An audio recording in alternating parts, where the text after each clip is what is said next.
Hey everybody, it's Ron from Pick Dawgz, and this is Ron's Rundown. We're going to go over the MLB games scheduled for Friday, June 6, 2025.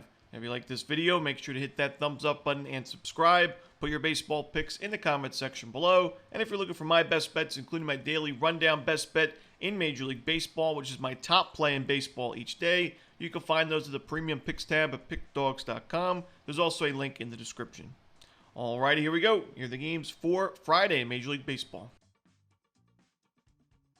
First up, we got the Marlins and the Rays. We got Edward Cabrera and Zach Littell as the projected starters. It's going to be an afternoon game, by the way, 1:10 Eastern on MLB Network.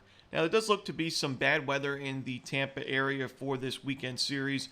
Maybe we see some delays or even postponements. But in this first game, we talked about how the Marlins in their last series against the Rockies were big favorites in all those games. And while we love backing the Marlins as an underdog and, getting good prices with them, just laying 150, 180, or even 200 with Miami didn't make sense, even against the worst team in baseball in the Rockies. And we saw the Rockies sweep that series on the road. Now, though, we see the Marlins at a much better price in this game, and it's going to be in this series as well, throughout it. And I think Edward Cabrera, we've talked about how we think he has a lot of upside to his game. He's been pitching a lot better as of late. Zach Littell's also been, pitching really well for the Rays, and he's been a winning machine for Tampa Bay recently. But, even his last game where he went 9 innings, he went 9 innings of 3-run baseball, he still gave up 10 base hits and a home run in that game. And, he's given up a lot of base runners and a lot of sharp contact this year, a lot of home runs on the season, 16 home runs in 74 2/3 innings with only 48 strikeouts, so he's not missing a ton of bats. I think the value is there with the Marlins. I think they bounced back from that miserable and really embarrassing series with the Rockies. And I'm going to take a shot here with the Marlins at a good price on the money line.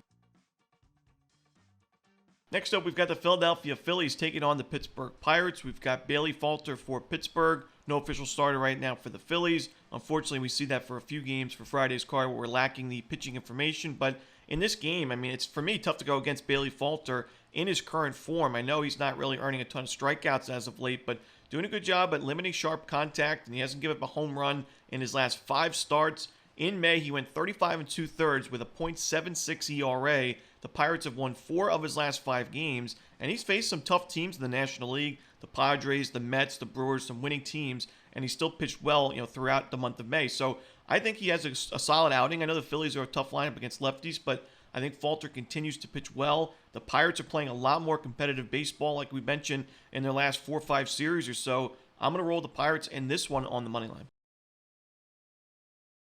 Next up, we got the Washington Nationals taking on the Texas Rangers. We got Patrick Corbin and Michael Soroka as the starters. Soroka, I've mentioned, I do think he's a lot better than his current ERA. He's been struggling in the middle innings of his starts. We saw that in his last game against the Diamondbacks, where the Nationals gave him 11 runs of run support in the first 2 innings. Soroka pitched well through the first few, and then got into trouble and gave up 4 runs in 5 1/3 innings with a home run to go with it, but still ended up being a Nationals win. They've won 2 of his last 3 games. His expected numbers are still very sharp. His expected ERA is below 4. I still think he's a pitcher I want to back right now, especially at this kind of price with the Nationals lineup behind him. I know Washington's been a lot better against righties than lefties, and you're facing a lefty in Corbin here, but I still think the Nationals can do some damage against Patrick Corbin, facing his former team in this one, and then score some runs in this Rangers bullpen. I know the Nationals bullpen's not been anything special, but this is a Rangers team that offensively has just not been great. They've been very inconsistent on the road and overall this season. They've got a big-time losing record on the road. I'm going to roll the Nationals in this one on the money line. Next up, we got the Red Sox and the Yankees. We got Will Warren and Walker Buehler as the starters. Now, Will Warren obviously struggled quite a bit in his last start against the Dodgers. It was an inning and a third of 7-run baseball. He's now pitched at Coors Field and Dodger Stadium his last 2 games. Some tough spots to be in, especially for an inexperienced starting pitcher at the major league level and somebody that's not been pitching too well on the road this year. He's been a lot better at Yankee Stadium, where in 20 1/3 innings, he's got a 3.1 ERA, a 197 opponent's batting average, and 28 strikeouts. So I think Warren can bounce back, and I don't want to back the Red Sox right now in their current form. I know they were able to grab the win in the final game against the Angels in that series, but the pitching has not been great in the starting pitching department. Walker Buehler struggled himself his last game. He's got an ERA above 4 now in the season. I don't trust the Red Sox bats late in this game if it's a close one. I'm going to roll the Yankees in this one on the money line and maybe even the run line at home. Next up, we've got the Arizona Diamondbacks taking on the Cincinnati Reds. We got Nick Lodolo for Cincinnati, but no official starter for the Diamondbacks. Now, we talked about how Arizona in the last 30 days has really improved against left-handed pitching offensively. Now, we took them against Chris Sale the other day when they were getting a really good price, and they really didn't do a lot of damage offensively in that game, but they were able to win for us, and they did just enough against Sale, and they worked 4 walks against them, and that's been the key. I mean, a low strikeout rate, a high walk rate for Arizona against Southpaws recently, good OPS numbers, solid isolated power numbers. Lodolo on paper, 3.1 ERA looks great. He's been inconsistent, though. We've seen some really good outings, like his last start, 6 innings, shutout, 5 strikeouts. We've seen some not-so-great outings where he wasn't able to pitch deep into ball games. Overall, in the last month, he has pitched well, but he's faced a pretty weak strength of schedule because the Cubs have not been great against lefties. Then before that, he faced the Pirates, the White Sox, and the Braves. So I actually think this is going to be one of the toughest matchups Lodolo's had in quite a while, especially at Great American Ballpark. And yes, the Diamondbacks bullpen and pitching staff in general has been tough to watch as of late. But I think that Arizona's bats in this game, kind of similar to what we saw from the Cubs in that Reds-Cubs series at Great American, will be too much in the end. I think if this is a back-and-forth offensive showdown between two struggling pitching staffs, I trust the Diamondbacks lineup a lot more in the end. So I'm going to roll Arizona in this one on the money line. Next up, we got the Chicago Cubs taking on the Detroit Tigers. We got Ben Brown and Tarek Skubal as the starters. Ben Brown, after the opener and Drew Pomeranz in his last game, but Brown went into the game in the second inning and pitched really well. 6 innings of shutout baseball, 9 strikeouts, and a 2-0 Cubs win. We know he had struggled before that, and his ERA has been steep on the season, but I think Ben Brown is a lot better than his current ERA. The expected numbers would tell you that. And he's got a lot of upside. 71 strikeouts in 56 2/3 innings. Only 6 home runs given up this season. His control's been an issue at times, but really not been a big problem in his last 4 games, just 3 walks combined. It's been the base hits, the singles that find holes in the infield that have really, added up against Brown, and his BABIP has been through the roof this year, but I think he's been one of the more unlucky pitchers in baseball. I think he puts together a good outing in this one. Of course, Tarek Skubal, one of the best pitchers in baseball, facing a Cubs team that we just talked about, not really doing too well against lefties in the last 30 days. So give me the under in the first 5 innings between Chicago and Detroit. Next up, we've got the Cleveland Guardians taking on the Houston Astros. We've got Logan Allen and Colton Gordon as the starters.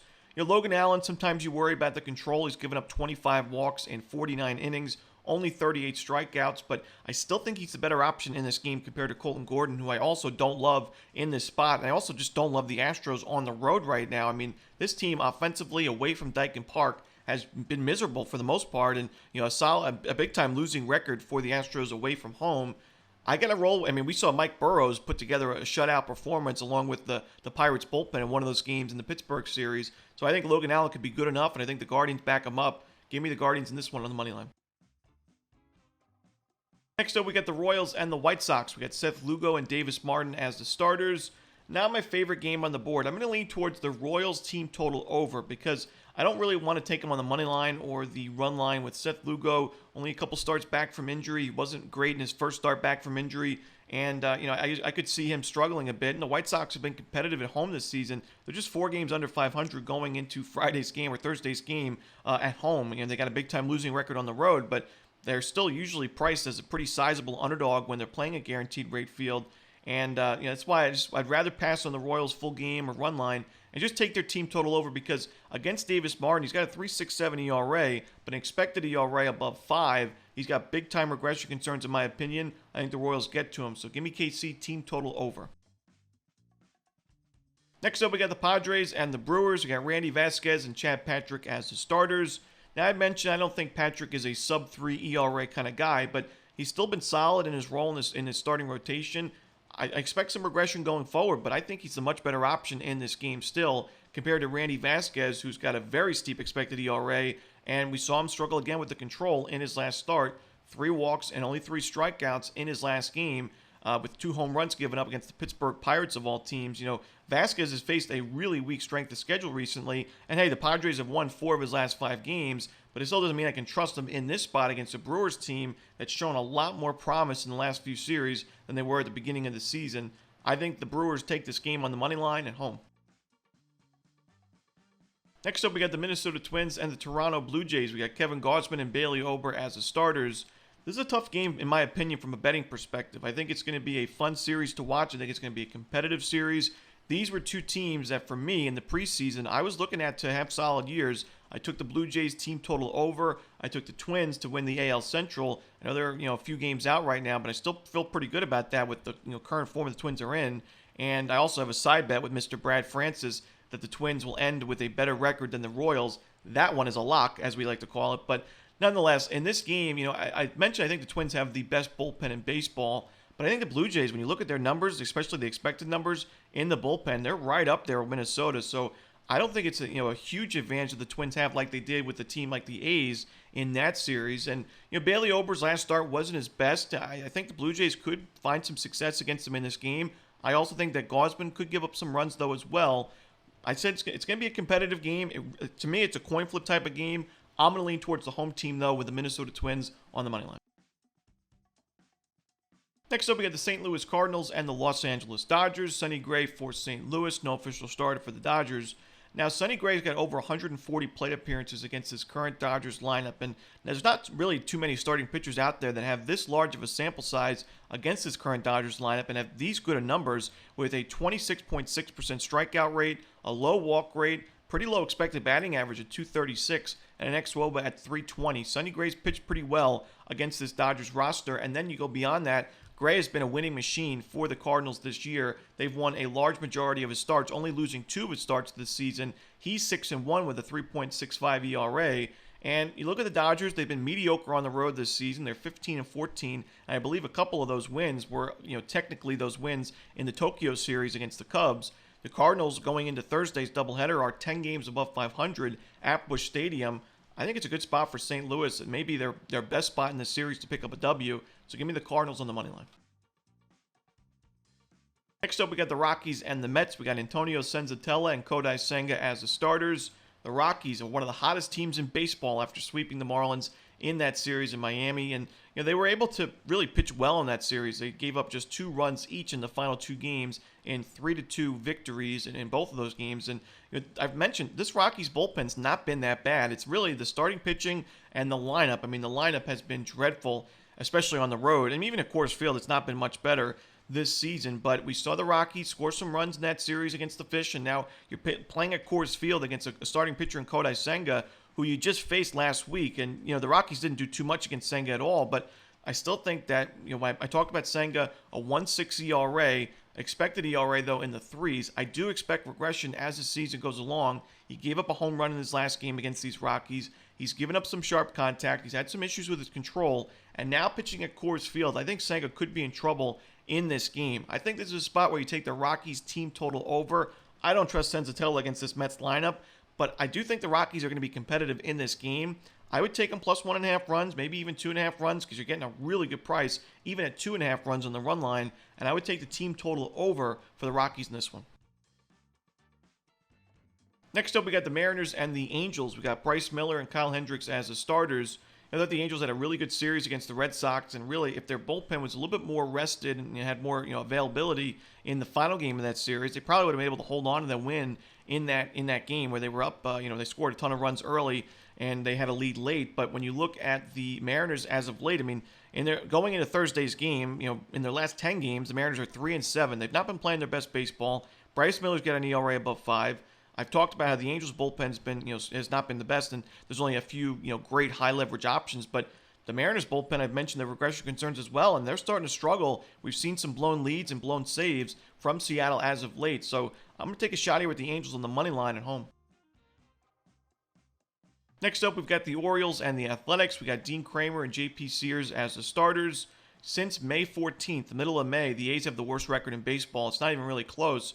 The A's have really struggled, and it's mostly because of the pitching. I mean, they've just been giving up a ton of runs. We saw that in the Twins series. We saw it in the Blue Jays series. So you can talk about the minor league ballpark in Sacramento being a problem, but you pitched in Toronto and you gave up a ton of runs to a Blue Jays team that's not necessarily known for scoring a lot of runs this season. So it's been a problem in the rotation, in the bullpen. Sears has struggled. His last game was a step in the right direction, but still ended up being an 8-4 loss for the A's. They've lost his last 4 games, 9-1, 10-5, 11-1, and 8-4. The Orioles are playing their best baseball of the season. I got to roll with the Orioles in this one on the money line and run line on the road.